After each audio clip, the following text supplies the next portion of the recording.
আমার ভাইয়েরা, সহিহ মুসলিম 804 নম্বর হাদিস, রাসূল সাল্লাল্লাহু আলাইহি ওয়াসাল্লাম বলেছেন, ইকরাউল কোরআন ফাইন্নাহু ইয়াতি ইয়াউমাল কিয়ামাতি শাফিআ।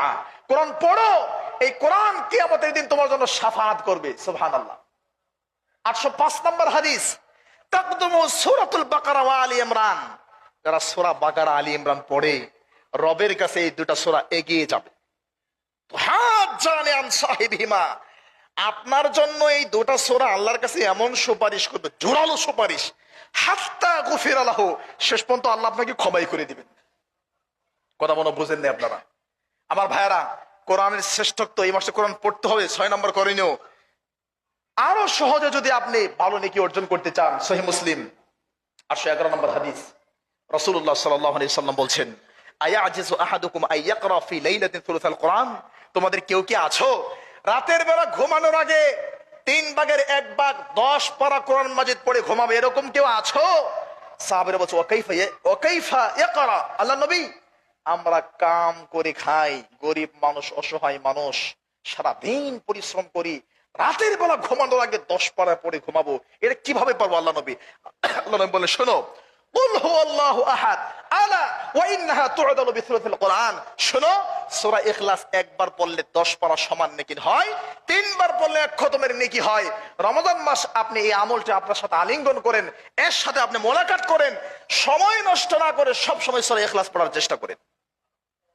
আমার প্রিয় ভাইরা, কোরআনের শাফাআত পেতে চান? তিরমিজি 2891 নম্বর হাদিসটা খুলেন। রাসূলুল্লাহ সাল্লাল্লাহু আলাইহি ওয়াসাল্লাম বলছেন, ইন্না সূরাতাম মিনাল কোরআন 30 আয়া। কোরআনের একটা সূরা আছে যার আয়াত সংখ্যা 30। শাফাআত লি রাজুলিন, এই সূরা আপনার জন্য আল্লাহর কাছে শাফাআত করবে, এমন শাফাআত হাত্তা গুফিরা লাহু, আল্লাহ আপনাকে ক্ষমাই করে দিবেন। এই ফজিলত পাওয়ার জন্য নবী সাল্লাল্লাহু আলাইহি ওয়াসাল্লাম, তিরমিজি 2892 নম্বর হাদিস, আন্নান নবী সাল্লাল্লাহু আলাইহি ওয়াসাল্লাম কানা লাম ইয়ানাম হাত্তা ইয়াকরা আলিফ লাম মিম তানজিল। আল্লাহ নবী সূরা সাজদা এবং সূরা মুলক তেলাওয়াত না করে ঘুমাতেন না। আপনি সেই নবীর উম্মত, আপনি তো পড়তেই পারেন না। আমার ভাইয়েরা, রমজানের শিক্ষা, এরপরে আপনার বাড়ি ঘরে দুষ্ট জিন, শয়তান, আরো অনেক কিছু হয়, আপনি নিজেও বিভিন্ন রকম সমস্যার মধ্যে পড়ে যান, শত্রু আপনাকে ডিস্টার্ব করে। শোনেন, কোরআনের সাথে সম্পর্ক করেন, রমজান মাস কোরআনের সাথে সম্পর্ক করেন, সারা বছর করেন, সব বিপদ থেকে আল্লাহ রক্ষা করে দিবেন। সহিহ বুখারী 4800 নম্বর হাদিস, আল আয়াতান মিন আখির সূরাতুল বাকারা। সূরা বাকারার শেষে 2টা আয়াত আছে, মান কারাহুমা ফি লাইলাতিন, যারা রাতের বেলা এই 2টা আয়াত পড়ে, কাফাতাহু, আয়াত 2টি তাদের জন্য সারা রাতের সকল অনিষ্টতা থেকে বাঁচার জন্য যথেষ্ট হয়ে যায়। সেটা কি? আমানার রাসূলু বিমা উনজিলা ইলাইহি মির রাব্বিহি ওয়াল মুমিনুন, শেষ পর্যন্ত।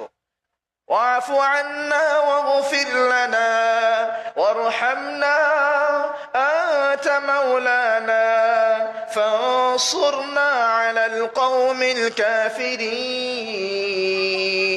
এটা পড়লে সারা রাতের সকল অনিষ্টতা থেকে আল্লাহ বাঁচায় দেন।